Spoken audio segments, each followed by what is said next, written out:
ओम शांति बाबांकर महावाक्य आज डेट 27 अगस्त 2026 प्राप्त मुरली ओम शांति बापदादा बाबा कहते मीठे बच्चे एबे एही विशाल पुराना दुनियार विनाश हेबाकु जाउछि नुआ दुनिया स्थापना हेउछि सेथिपाई नुआ दुनिया को जीवा पाई पवित्र हुआ।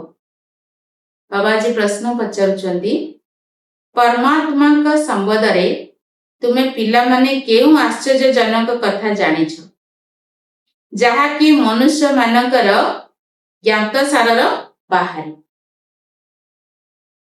उत्तर तुमे माने कहुछ आत्मा जेपरी ज्योति बिंदु अटे परमात्मा मध्य सेही परी अति सूक्ष्म ज्योति बिंदु अटंती।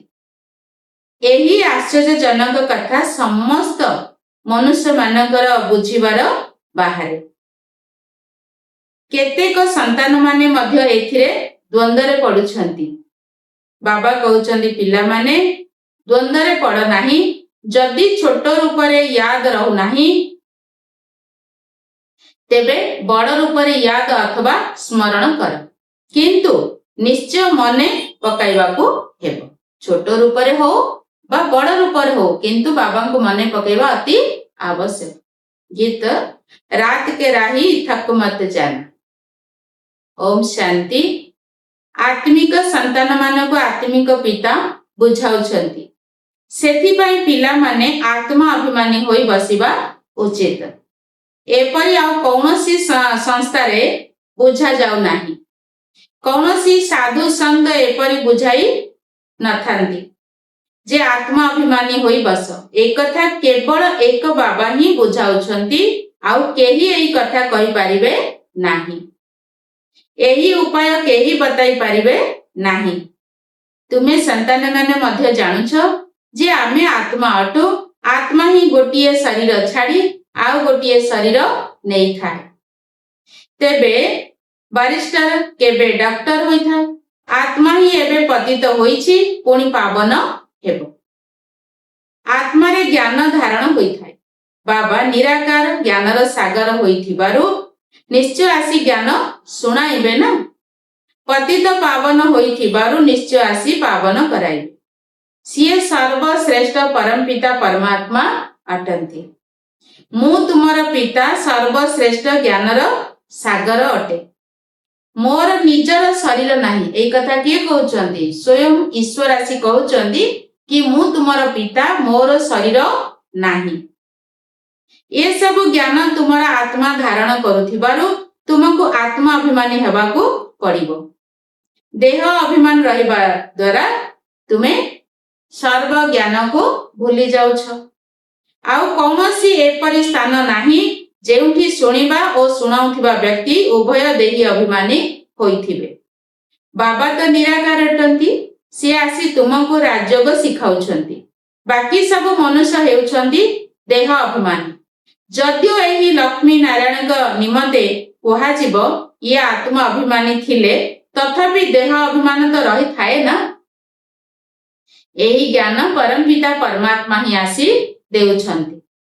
आत्मा को धारण करिबाकू हेबो। आत्मा को ही पतितरु पावन हेबाकू हेबो। जुक्ति बताउछंती एबे समग्र दुनिया रे पतन होउछि पुणी उत्थान मध्य हेबो। ये पतन उत्थान रो खेल चालिछि। एक कथा तुमे संतान माने जानुछ को प्रकार आमे तळे को खसुचंदी को प्रकार आमे ऊपर को उठुचंदी। दुनियार स्वर्गर स्थापना पुणी पूर्ण दुनियार विनाश किए करंती निराकार परमपिता परमात्मा कराई थांती। नरकर विनाश कराई थांती एवं स्वर्गर स्थापना कराई थांती। कलिजुग हेउछि पुराना दुनिया एहार विनाश निश्चय हेबा दरकार। विनाशर लक्षण हेउछि एही महाभारत लड़ाई। महाभारतर वृत्तांत महाभारत शास्त्र रे देखाई थांती। ब्रह्मा का द्वारा स्थापना करुछंती से तो निश्चय नुआ दुनियार स्थापना करिवे ना। एहा हेउछि बेहदर विनाश एवं बेहदर स्थापनार कार्य। बाबा ही नुआ घर पिला मानक पाई तैयारी करिवे। पुणी पुराणार निश्चय खलास करिवे। तुमे जानिछ बाबा एबे नुआ दुनिया स्थापना करुछंती। तम प्रधान रो पुणी सत प्रधान कराइबा निमंते बाबा ए धराधाम को आसीछंती। आमको प्रस्तुत करुछंती। विनाश निमंते महाभारत लड़ाई प्रसिद्ध रहिछि। कहउछंती यह सेही समय अटे सेही तारका माने आसी परस्पर सहित मिसिछंती जे महाभारत समय रे थिले। एही सीढ़ी रे मध्य लेखा जाइछि भारतर उत्थान और भारतर अद्भुत कहानी। एही धाड़ी रे कल्प कल्प अक्षर मध्य आसीबा उचित। आरंभରୁ शेष पर्यंत मनुष्य 84 जन्म नेउछंती। ए कथा मध्य तुम बुद्धि रे अछि। मनुष्य मानक बुद्धि रे तो एकदम गडरेज रे ताला लागि जाइछि। एही कथा को मनुष्य माने जानिबा उचित। आत्मा माने एठारे अभिनय करिबा पई शरीर धारण करिछंती। तेणु ड्रामार आदि मध्य अंतर क्रिएटर डायरेक्टर मुख्य एक्टर आदि को जानिबा दरकार ना। एबे तुमे ड्रामार आदि मध्य अंत को जानिछ। आरंभରୁ ନେଇ शेष पर्यंत जानिगलन। बाबांक द्वारा एही समय ज्ञान मिलुछि। सृष्टि चक्र किपरि घुरुछि एहाको आत्मिक ज्ञान कुहा जाउछि। शारीरिक ज्ञान को फिलोसॉफी कुहा जाय थाए। आत्मिक ज्ञान को ज्ञान कुहा जाय। एबे ए सब कथा पिला मानक बुद्धि रे रहिछि। पिला माने जानिछंती एबे 84 जन्मर नाटक शेष हेबाकू जाउछि। एबे आमे घर को जाउछु किंतु पतित केही घर को जाई परिबे नाही।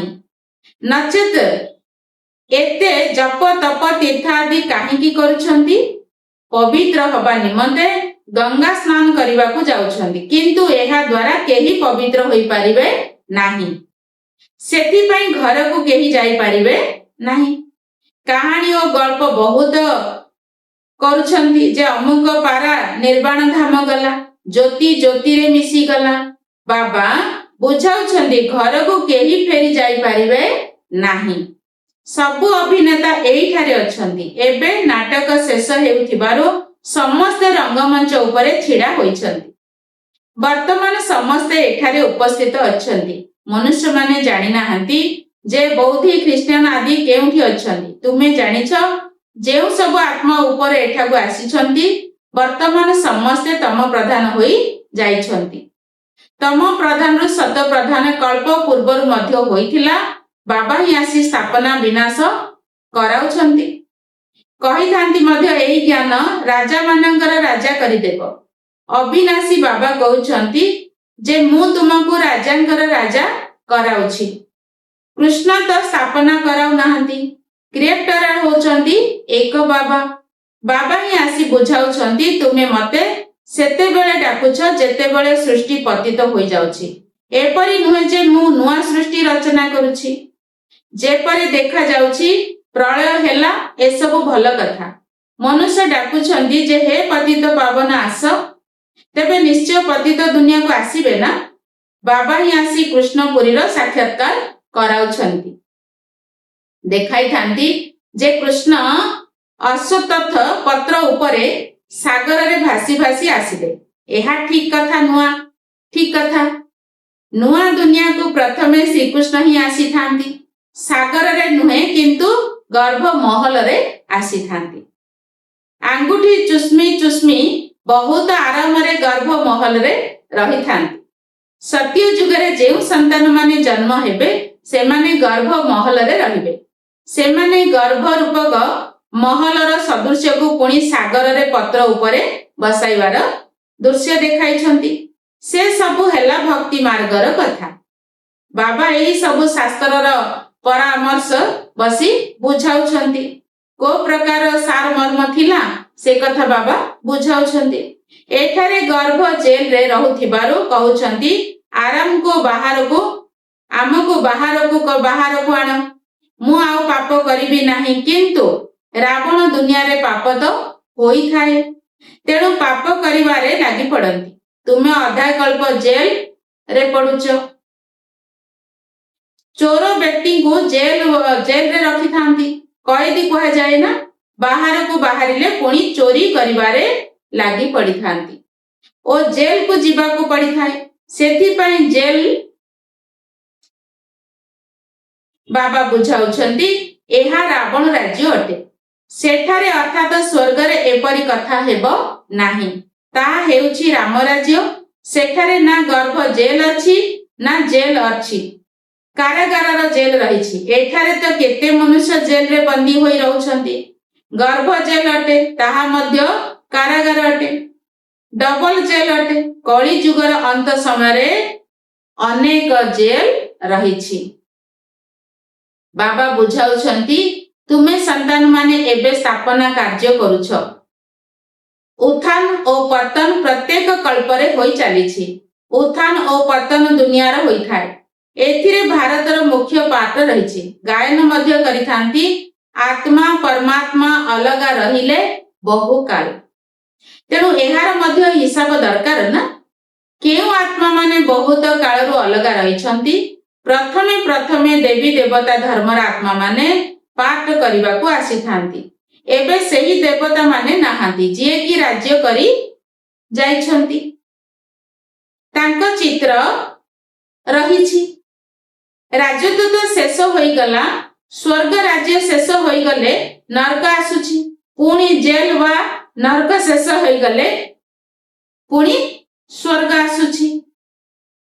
ତେଣୁ ନୂଆ ଦୁନିଆ ନିର୍ମାଣ ଓ ନରକର ବିନାଶ ହେଉଛି। ସ୍ଥାପନା କରିବା ନିମନ୍ତେ ସନ୍ତାନ ମାନଙ୍କର ଆବଶ୍ୟକତା ରହିଛି।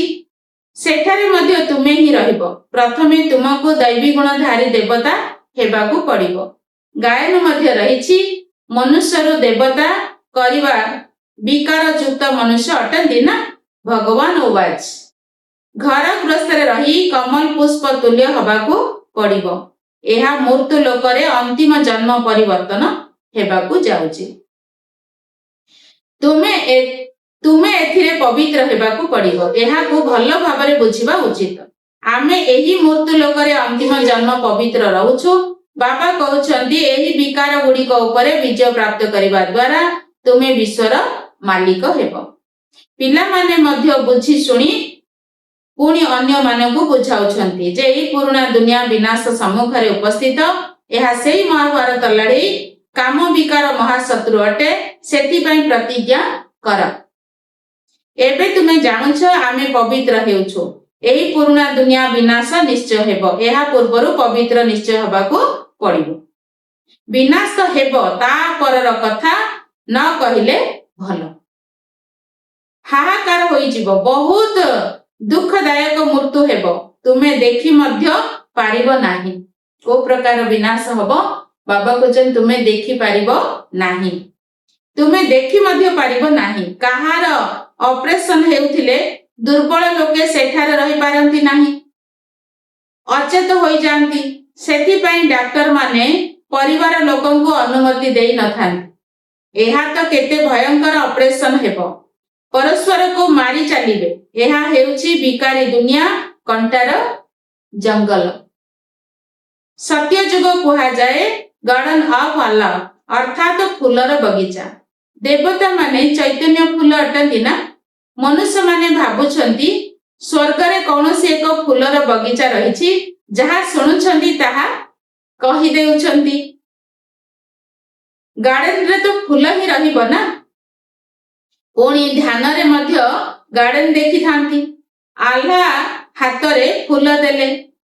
ବୁଦ୍ଧିରେ ହିଁ ଈଶ୍ୱରଙ୍କ ବଗିଚା ରହିଛି। ଭକ୍ତି ମାର୍ଗରେ ସାକ୍ଷାତକାର କରିବା ପାଇଁ ଭକ୍ତି କରିଥାନ୍ତି। ସାକ୍ଷାତକାର ହେଲେ କହନ୍ତି ସର୍ବବ୍ୟାପୀ ଅଟନ୍ତି। ଯାହା ଅତୀତ ହୋଇଯାଉଛି ତାହାର ପୁନରାବୃତ୍ତି ହେବ। ପିଲାମାନେ ଯେଉଁ ପୋଷାକରେ ଯେପରି ଆସିଥିଲେ ସେହି ପୋଷାକରେ ପୁଣି କଳ୍ପ ପୂର୍ବେ ଆସିବେ। ଡ୍ରାମାକୁ କେହି କେହି ଭଲ ଭାବରେ ବୁଝିଥାନ୍ତି। ବାବାଙ୍କ ପାଖକୁ କେହି ଆସିଲେ ବାବା ପଚାରନ୍ତି ଆଗରୁ କେବେ ଆସିଥିଲ? କହନ୍ତି ହଁ ବାବା, ଆପଣଙ୍କ ସହିତ କଳ୍ପ ପୂର୍ବେ ମଧ୍ୟ ମିଶିଥିଲୁ। ଆପଣଙ୍କ ଠାରୁ ସମ୍ପତ୍ତି ନେବାକୁ ଆସିଥିଲୁ। ବାବା ପଚାରିଥାନ୍ତି କି ପଦ ପାଇଲ? ବାବା ପଚାରୁଛନ୍ତି କି ପଦ ପାଇଲ? ବାବା ମମା କହୁଛ ତେବେ ନିଶ୍ଚୟ ତାଙ୍କର ବଂଶରେ ଆସିବ। ବାବା କହୁଛନ୍ତି ଏପରି ପୁରୁଷାର୍ଥ କର ଯାହା ଦ୍ୱାରା କି ଉଚ୍ଚ ପଦ ପାଇବ। ଏସବୁ କଥା ତୁମ ବୁଦ୍ଧିରେ ଅଛି। ବାସ୍ତବରେ ଲଢ଼େଇ ମଧ୍ୟ ହେବ, ନରକର ବିନାଶ ନିଶ୍ଚୟ ହେବ। ତୁମ ପାଖରେ ଫାଷ୍ଟ କ୍ଲାସ ଚିତ୍ର ସବୁ ରହିଛି। କୃଷ୍ଣଙ୍କର ଏହି ଦୁଇଟି ଗୋଲକ ତଥା ସତ୍ୟଯୁଗ ଓ କଳିଯୁଗ ଥିବାର ଚିତ୍ର ମଧ୍ୟ ବାବା କହିଲେ ଛପାଇବା ଉଚିତ। ଏଥିରେ ସ୍ପଷ୍ଟ ଭାବେ ରହିଛି ସ୍ୱର୍ଗର ଦ୍ୱାର ଖୋଲୁଛନ୍ତି, ତେଣୁ ନରକ ଆଡକୁ ଲାତ ମାରିଛନ୍ତି। ତୁମର ମୁହଁ ମଧ୍ୟ ସ୍ୱର୍ଗ ଆଡକୁ ରହିଛି। ଏହା ତ ବିଲକୁଲ ସଠିକ କଥା ଅଟେ। ଜାଣିଛ, ଏବେ ଆମକୁ ଘରକୁ ଯିବାକୁ ହେବ, ତେଣୁ ଘରକୁ ହିଁ ମନେ ପକାଇବାକୁ ପଡିବ। ପୁରୁଣା ଦୁନିଆକୁ ଭୁଲିବାକୁ ହେବ। ଏହାକୁ ସମ୍ପୂର୍ଣ୍ଣ ବୈରାଗ୍ୟ କୁହାଯାଇଥାଏ। ପୁରୁଣା ଦୁନିଆକୁ ଛାଡି ଆମେ ବାବାଙ୍କ ପାଖକୁ ଯାଉଛୁ। ୟାଦର ଯାତ୍ରା ଦ୍ୱାରା ହିଁ ଯିବା। ମୁଖ୍ୟ ହେଉଛି ହିଁ ୟାଦର କଥା।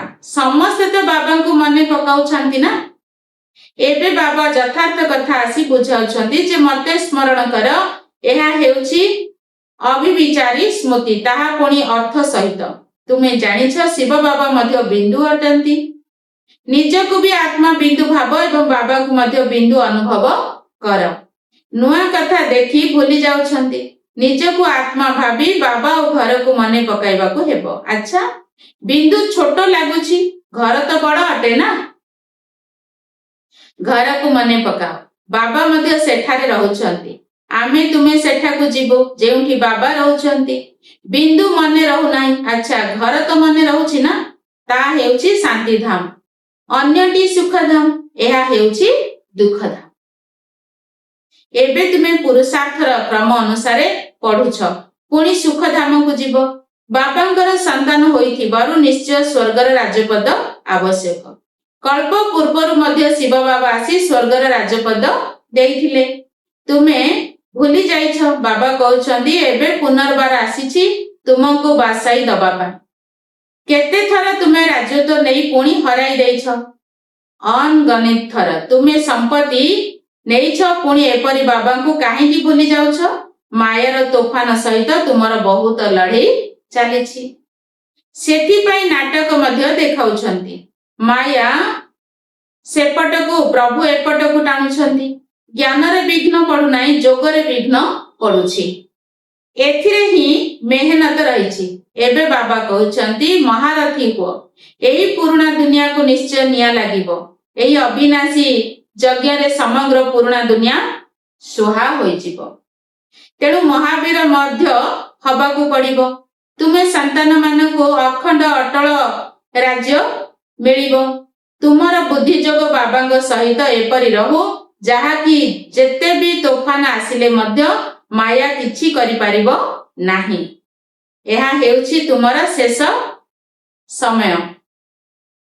ଶେଷ ସମୟର ଅବସ୍ଥା ଯେତେବେଳେ ଟ୍ରାନ୍ସଫର ହେବାକୁ ପଡିଥାଏ, ଯେପରି ସ୍କୁଲରେ ବର୍ଷ ଶେଷକୁ ପରୀକ୍ଷା ହୋଇଥାଏ, ତୁମର ମାଳ ମଧ୍ୟ ଶେଷ ସମୟରେ ତିଆରି ହେବ। ତୁମକୁ ବହୁତ ସାକ୍ଷାତକାର ହେବ।